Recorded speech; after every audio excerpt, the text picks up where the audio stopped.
This is the easiest way to reverse your insulin resistance, and I wish I would have known about it a lot sooner.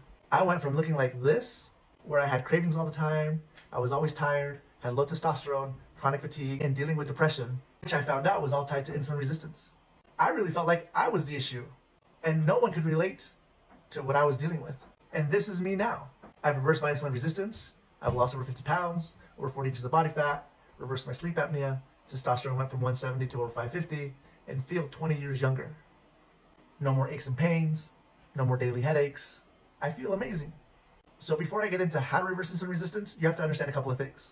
And that is that when we eat carbohydrates, it impacts our blood sugar levels. And that's because those carbohydrates get broken down into sugar.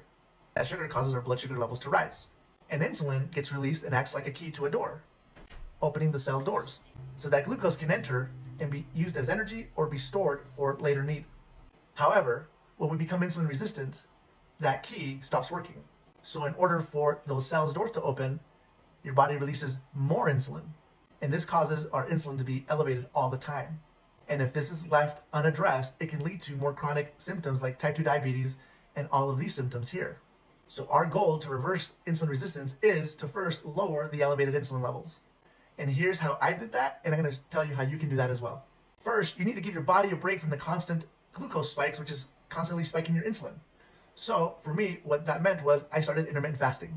Because it takes insulin so much longer to come down than glucose, intermittent fasting will give your body that break that it needs for your cells to not have to deal with insulin. And actually gives them a chance to start to heal, to become sensitive to the insulin. So consider that every time we snack, we're spiking our glucose again and starting the timer over on how long insulin is in our bloodstream. Well, I personally like the 16-8 intermittent fasting method. That means that I have an 8-hour eating window in 16 hours where I don't eat anything at all. I eat at noon, and then I eat again at 8 p.m., and I don't eat until the next day. I skip breakfast, and then start again at noon.